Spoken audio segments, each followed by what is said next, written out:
क्या आप जानते हैं भारत में एक ऐसा वीर सिपाही हुआ है जो 1962 के युद्ध में शहीद होने के बाद भी आज भी अपनी ड्यूटी को बाखूबी अंजाम दे रहा है, जो सोते हुए सैनिकों को थप्पड़ लगाता है, मृत्युपरांत भी उसको प्रमोशन मिलते रहे हैं। ड्यूटी के रजिस्टर में जिसकी एंट्री होती है, जिसकी शूज पॉलिश होती है, ड्रेस प्रेस होती है, जिसकी सेवा में सिपाही लगे होते हैं, जिसे बेड टी दी जाती है, जिसे भोजन आज भी प्रदान किया जाता है और उसे छुट्टी पर भी घर भी भेजा जाता है।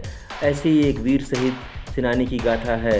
यह सच्चाई है, कोई अंधविश्वास नहीं है, जिसके बारे में आज मैं आपको बता रहा हूँ। जिसने अकेले ही चीन के 300 सैनिकों को मार गिराया, जिसकी बहादुरी के चर्चे आज भी होते हैं, जिससे चीन के सैनिकों को आज भी पसीना आ जाता है, जिसका नाम सुनते ही आज भी वो दहशत खाते हैं, जिसके नाम का आज मंदिर बना हुआ है, इसके बारे में आज मैं आपको बता रहा हूँ। दोस्तों, इस वीर शहीद सिपाही का नाम है जसवंत सिंह रावत। राइफलमैन जसवंत सिंह रावत का जन्म 19 अगस्त 1941 को उत्तराखंड के ग्राम बाडियो, पट्टी खाटली, ब्लॉक बीरोखाल, जिला पौड़ी गढ़वाल में हुआ था। 19 अगस्त 1960 को सेना में भर्ती हुए। 14 सितंबर 1961 को उनकी ट्रेनिंग पूरी हुई और उन्हें गढ़वाल राइफल के 4थी बटालियन में के डेल्टा कंपनी में राइफलमैन के रूप में उनकी तैनाती मिली।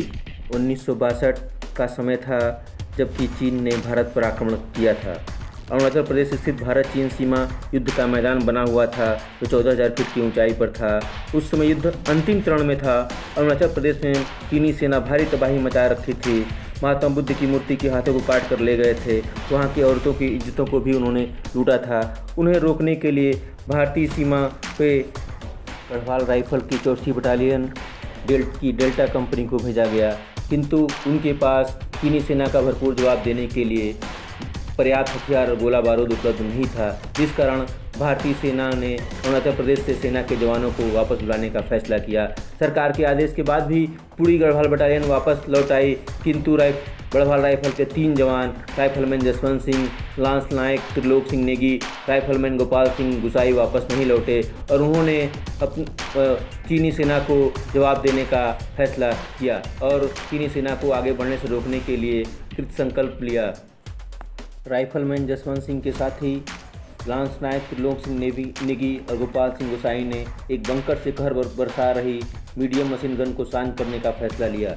चीनी सैनिक उस बंकर से भयानक गोलाबारी कर रहे थे। लांस नायक त्रिलोक सिंह नेगी और गोपाल सिंह ने बंकर के पास पहुंचकर उसके अंदर ग्रेनेड फेंका और बाहर निकल रहे चीनी सैनिकों को संगीन से हमला करके मार दिया और चीनी सैनिकों के ही मशीन गन को खींचते हुए भारतीय चौकी पर ले आए और उसका मुंह चीनी सैनिकों की तरफ मोड़ करके उनको तहस नहस कर दिया और उन्हीं के हथियार से चीनी सैनिकों को मार गिराया। चीनी सैनिकों के ही हथियार से चीनी सैनिकों को मार गिराया और उनको मैदान छोड़ने के लिए विवश भी कर दिया।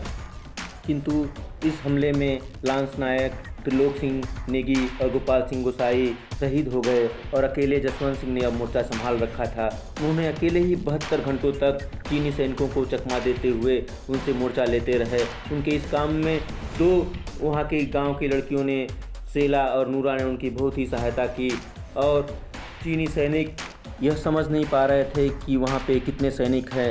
राइफलमैन जसवंत सिंह जगह बदल करके फायरिंग कर रहे थे और इस काम में सेला और नूरा उनकी सहायता कर रही थी। चीनी सैनिकों के हथियारों को राइफलमैन जसवंत सिंह के पास पहुंचा रही थी और उन्हीं की राइफल से जसवंत सिंह फायरिंग करते जा रहे थे। 3 दिन तक ऐसा चला और अंत में सेला मारी गई और नूरा पकड़ ली गई। ऐसा कहा जाता है कि एक व्यक्ति ने मुखबिरी कर दी, जिस कारण से चीनी सैनिकों को यह पता चल गया कि अकेले ही जसवंत सिंह वहाँ पे खड़े युद्ध कर रहे हैं। जसवंत सिंह ने अकेले ही 3 दिन तक मोर्चा संभाले रखा और चीनी सेना के 300 सैनिकों को मार गिराया। चीनी सैनिक नहीं समझ पा रहे थे कि वहाँ पे कितनी सेना है। जसवंत सिंह ने अपनी बुद्धि से काम लिया। उन्हें रात्रि में भेड़ों के गले में लाकर डाल करके छोड़ दिया, जिससे चीनी सैनिकों को यह लगा कि भारत की सेना आ रही है, काफ़ी सेना है और वो समझ नहीं पा रहे थे। इधर जसवंत सिंह जगह बदल करके फायरिंग करते जा रहे थे और इस काम में गांव की ही 2 बाला, सेला और नूरा उनकी सहायता कर रही थी। सेला और नूरा की सहायता को आज भी सभी लोग याद रखते हैं, उनके बलिदान को याद रखते हैं। उसके नाम पर 2 पहाड़ियों का नाम सेला और नूरा नाम रखा गया है। जसवंत सिंह अपने बहादुरी से चीनी सैनिकों को मोर्चा देते रहे। जब चीनी सैनिकों को यह पता चला कि वो अकेले हैं तो उन्होंने पुनः तेज़ी से आक्रमण किया। जसवंत सिंह ने उनका मुकाबला करते हुए अपने प्राणों की आहुति दे दी। जब उन्हें लगा कि वो पकड़े जाएंगे तो उन्होंने खुद को गोली मार ली। चीनी कमांडर इतना नाराज़ था कि उसने जसवंत सिंह का सिर धड़ से अलग कर दिया और उसका सिर चीन लेकर के गया। लड़ाई खत्म होने के बाद चीनी सेना भारतीय सेना की बहादुरी को सम्मान दिया और उन्होंने भारतीय सेना के शहीद जसवंत सिंह का सिर को, कांसे का सिर भी वापस किया और उनका कटा हुआ सिर भी वापस किया। उनके नाम पर बाबा जसवंत सिंह जिसे आज नाम दिया गया है और उनके नाम से एक मंदिर बनाया गया है जिसमें आज भी सभी लोग मत्था टेकते हैं। जो भी सैनिक आता है वो मत्था टेकता है। और ये कहा जाता है कि यदि कोई सैनिक रात्रि में ड्यूटी के दौरान सोता है, जसवंत सिंह उसको थप्पड़ लगाते हैं। एकमात्र वो भारत के ऐसे सैनिक हैं जिन्हें शहीद होने के बाद भी प्रमोशन प्राप्त होता है और प्रमोशन उनको मिलता है। आज वह राइफलमैन से कैप्टन जसवंत सिंह बन चुके हैं। मरने के बाद भी आज भी उनकी ड्यूटी लगती है। सेना के रजिस्टर में आज भी उनकी ड्यूटी की एंट्री होती है। सुबह 7:30 बजे उन्हें बेड टी दी जाती है, 9 बजे नाश्ता दिया जाता है, शाम 7 बजे रात का खाना दिया जाता है। 24 घंटे सेना के 5 जवान उनकी सेवा में लगे रहते हैं। बिस्तर लगाया जाता है, जूतों की पॉलिश होती है, यूनिफॉर्म प्रेस होता है और इस तरह से वो आज भी ड्यूटी पे तैनात हैं। भारतीय सेना के एकमात्र सैनिक हैं जो मरने के बाद भी भारतीय सेना में अपनी सेवा दे रहे हैं। उनके परिवार वालों को जब भी ज़रूरत होती है उनकी तरफ से छुट्टी की दरख्वास्त दी जाती है।